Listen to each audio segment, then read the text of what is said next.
ஹரே கிருஷ்ணா. மனித வாழ்வின் குறிக்கோள் பாகம் 8, மகான்களின் கருணை, அதன் தொடர்ச்சி.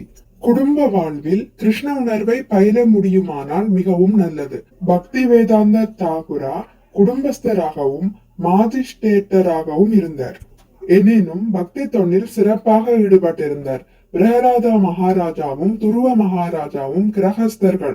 ஆனால் பக்தி தொண்டிற்கு குடும்ப வாழ்வினால் இடையூறு ஏற்படாத வகையில் அவர்கள் தம்மை பயிற்றுவித்துக் கொண்டிருந்தார்கள்.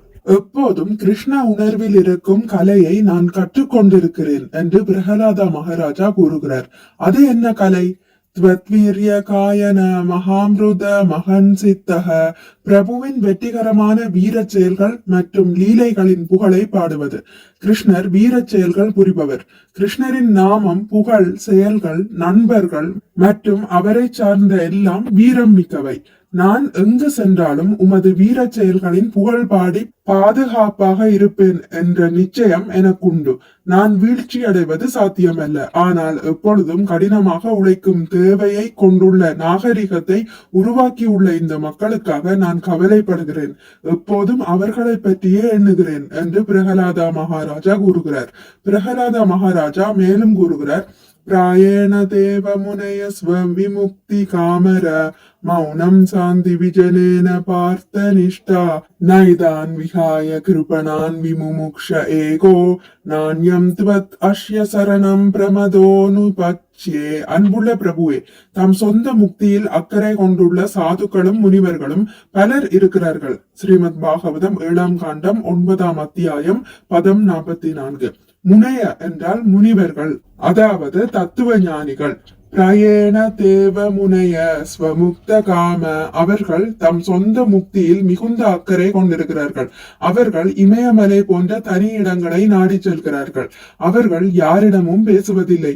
நகரங்களில் சாதாரண மக்களோடு பழகினால் தம் உறுதி கெட்டுவிடலாம் அல்லது தாம் வீழ்ச்சி அடையக்கூடும் என்று அவர்கள் அஞ்சுகிறார்கள். என்னை நான் காப்பாற்றிக் கொள்வது நல்லது என்று அவர்கள் எண்ணுகிறார்கள். இந்த முனிவர்கள் நாள் முழுவதும் கடினமாக உழைக்கும் நாகரிகத்தை உடைய நகரங்களுக்கு வந்து மக்களுடன் பழகுவதில்லையே என்று பிரகலாத மகாராஜா வருந்துகிறார். இப்படிப்பட்ட முனிவர்களிடம் கருணை இல்லை. புலன் திருப்திக்காக இப்படி கடினமாக உழைக்கும் இந்த வீழ்ச்சி அடைந்துள்ள மனிதர்களுக்காக நான் கவலைப்படுகிறேன் என்கிறார் அவர். அப்படி கடினமாக உழைப்பதில் ஏதாவது நன்மை இருந்தாலும் அவர்களுக்கு அது தெரியாது. அவர்களுக்கு தெரிந்ததெல்லாம் பாலுறவு. நிர்வாண நடனத்திற்கோ கிளப்புக்கோ அவர்கள் செல்கிறார்கள். அவர்களுக்கு அதுதான் தெரியும். பிரகலாத மகாராஜா கூறுகிறார், நைதான் விஹாய கிருபணான் விமுமுக்ஷ ஏக, எனக்கு மட்டும் முக்தியை நான் விரும்பவில்லை. இந்த மூடர்களையும் என்னுடன் அழைத்து செல்லாமல் நான் போக போவதில்லை. தாழ்ந்த நிலையினின்று இழிந்த ஆத்மாக்களை தன்னுடன் அழைத்து செல்லாமல் அவர் கடவுளின் ராஜ்யத்திற்கு செல்ல விரும்பவில்லை. வைஷ்ணவர் இப்படிப்பட்டவர். நான் யாம் த்வத் அஷ்ய சரணம் பிரமதோ நுப்பச்யே, உம்மிடம் சரணடைவது எப்படி என்பதை நான் அவர்களுக்கு கற்றுத்தர விரும்புகிறேன். அவ்வளவே, அதுவே என் லட்சியம். ஒருவர் சரணடைந்து விட்டால் அவருக்கு பாதை தெளிவாக தெரியும் என்பதை வைஷ்ணவன் அறிவான். நைவோத்விஜே பரதுரத்யய வைதரண்யாஸ்த்வத் வீரியகாயன மகாமிருத மக்னசித்த. எப்படியாவது கிருஷ்ணருக்கு முன் அவர்கள் தலை வணங்கட்டும். இது மிக எளிது. நீங்கள் செய்ய வேண்டியதெல்லாம் நம்பிக்கையுடன் கிருஷ்ணருக்கு தலை வணங்கி, பிரபுவாகிய கிருஷ்ணா, இத்தனை காலமும் பல பிறவிகளாக நான் உம்மை மறந்திருந்தேன். இப்போது நான் உணர்வு பெற்று விட்டேன். தயவு செய்து என்னை ஏற்றுக்கொள்ளும் என்று கூறுங்கள். அவ்வளவே.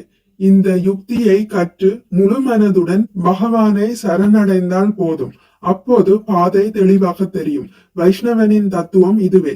நிலையின் இழிந்த ஆத்மாக்களை கடை தேற்றுவது எப்படி என்பதை பற்றியே வைஷ்ணவன் எப்போதும் சிந்தித்துக் கொண்டிருப்பான். கோஸ்வாமிகளை போல் அவன் அதற்கான வழியை பற்றி எண்ணிக்கொண்டிருப்பான்.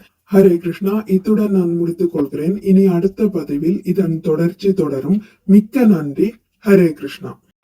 உங்களுக்கு இந்த வீடியோ பிடித்திருந்தால் லைக் பண்ணுங்கள், ஷேர் பண்ணுங்கள், சப்ஸ்கிரைப் பண்ணுங்கள். நோட்டிபிகேஷன் பெல்லை அழுத்துவதன் மூலம் அடுத்த பதிவுகள் உங்களை வந்தடையும். பகவான் ஸ்ரீ கிருஷ்ணரை பற்றி கேட்டு மகிழ்வோம். ஹரே கிருஷ்ணா.